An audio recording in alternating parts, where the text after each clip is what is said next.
Continue buscando a Deus, continue no dia bom, no dia não tão bom assim. Um dia de cada vez caminhando pela palavra de Deus com reflexão, propósito e vida real.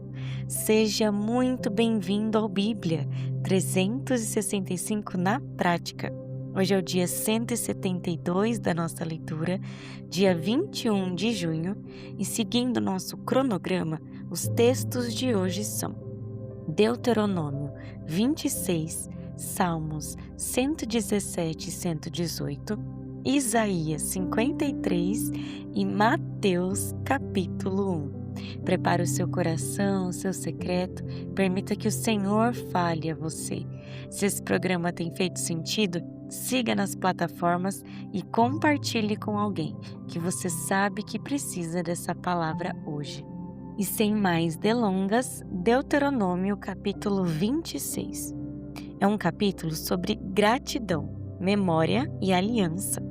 Deus orienta o povo que ao entrar na terra prometida não deveria simplesmente desfrutar das bênçãos e seguir a vida. As primícias deveriam ser levadas ao Senhor como reconhecimento de que tudo vinha dele. O povo precisava lembrar constantemente que não conquistou aquela terra por mérito próprio, mas porque Deus foi fiel às promessas feitas aos patriarcas. A prosperidade deles não deveria gerar orgulho, mas adoração.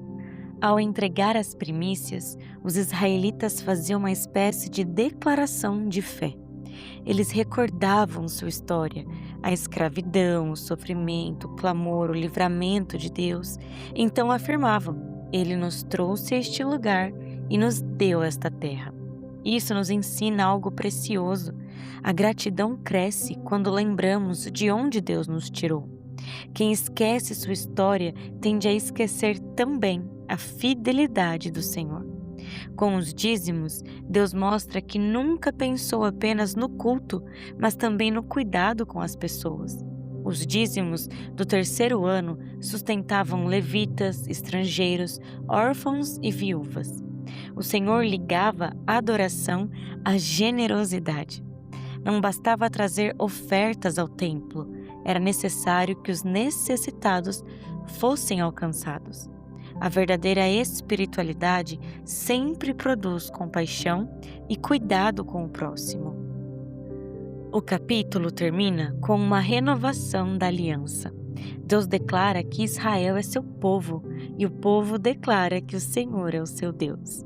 É um compromisso mútuo de amor, obediência, pertencimento. A santidade era consequência de ser propriedade exclusiva do Senhor. O mesmo princípio permanece para nós hoje. Pertencemos a Deus e somos chamados a viver de forma que reflita a sua glória. Partindo agora para Salmos 117 e 118. O Salmo 117 é o menor capítulo da Bíblia, mas carrega uma mensagem gigantesca. Em apenas 2 versículos, todas as nações são convidadas a louvar ao Senhor. Isso é impressionante porque séculos antes da chegada de Cristo, Deus já revelava que seu plano de salvação alcançaria todos os povos. A misericórdia divina nunca esteve limitada a Israel. O coração de Deus sempre foi missionário. Já o Salmo 118 é um dos mais amados da Escritura.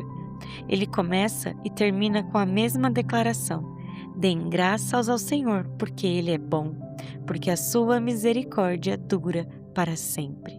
Essa repetição não é por acaso. O salmista quer que entendamos que a bondade e a misericórdia de Deus são o fundamento de toda nossa confiança. Circunstâncias mudam, mas a misericórdia do Senhor permanece. O texto declara: melhor é buscar refúgio no Senhor do que confiar nos seres humanos. Quantas vezes somos tentados a depositar nossa segurança em pessoas, posições, recursos? O salmista aprendeu que a verdadeira estabilidade está no Senhor. Por isso ele pode afirmar: não morrerei, pelo contrário, viverei e contarei as obras do Senhor. A famosa frase, a pedra que os construtores rejeitaram veio a ser a pedra angular, é aplicada diretamente a Jesus no Novo Testamento. Aquilo que os homens rejeitaram tornou-se o fundamento da salvação. E por isso podemos celebrar, não porque todos os dias sejam fáceis, mas porque todos os dias pertencem ao Deus que reina. Partindo agora para Isaías, capítulo 53. É sem dúvida uma das profecias mais impressionantes de toda a Bíblia, escrita cerca de 700 anos antes do nascimento de Jesus.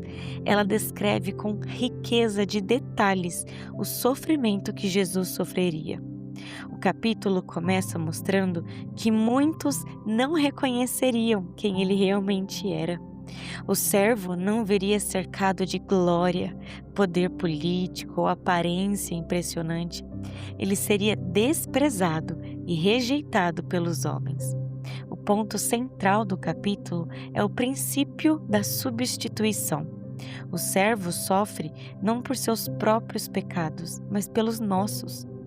O texto declara que ele levou nossas dores, enfermidades, pecados, enquanto muitos pensavam que ele estava sendo castigado por Deus por causa de seus próprios erros.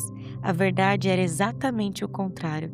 Ele estava carregando a culpa da humanidade.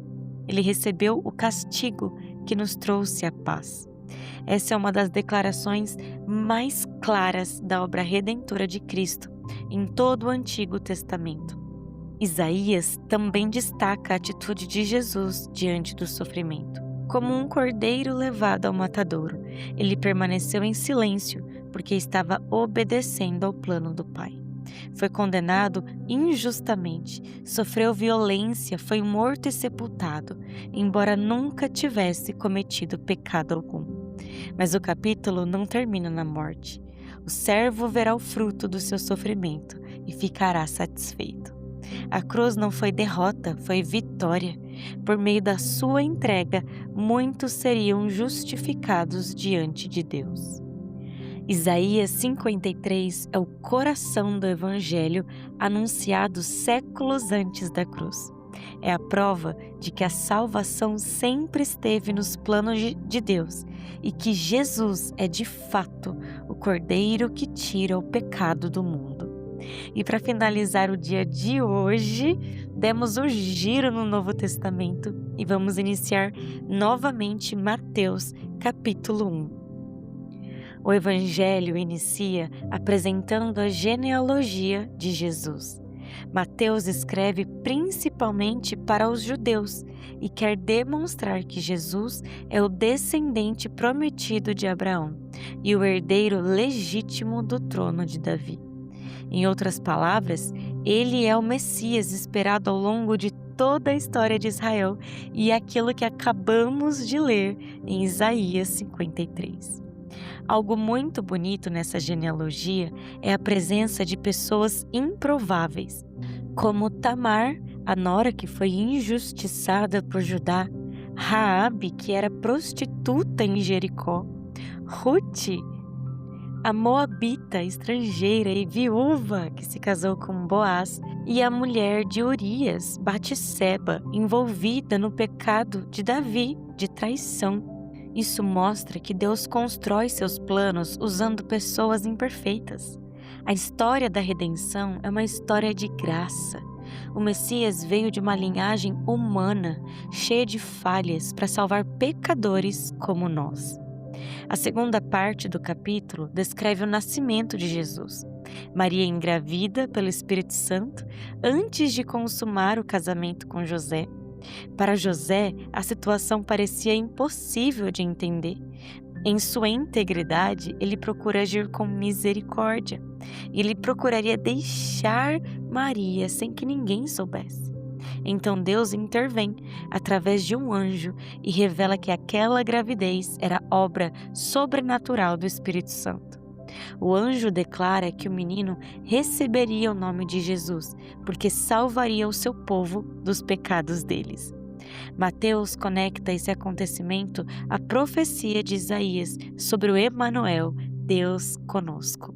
E aqui está a grande mensagem do capítulo. O Deus que durante séculos falou por meio dos profetas, agora entra na história humana. Jesus não é apenas um mestre ou profeta, ele é Deus que veio habitar entre nós para nos salvar. Querido Deus, obrigada pelo dia de hoje, pela tua palavra. Obrigada porque o Senhor nos lembra que devemos adorar a Ti com tudo que temos, com tudo que somos, porque tudo veio de Ti e tudo volta para Ti. Que todas as nações possam Te conhecer e Te louvar, Senhor. O Senhor é o nosso refúgio, não morreremos, viveremos. O Senhor é aquele que cuida de nós. Obrigada por ter cumprido a promessa, a profecia sobre o seu Filho amado Jesus. Nós te louvamos e ansiamos pela volta de Cristo. Esperamos por este dia, que o Senhor continue falando conosco e nos conduzindo até este grande dia. Nós te amamos, Senhor, desejamos a tua presença, em nome de Jesus. Amém e amém. Que Deus te acompanhe hoje. Viva essa palavra na prática. Amanhã seguimos juntos no dia 173 da nossa leitura.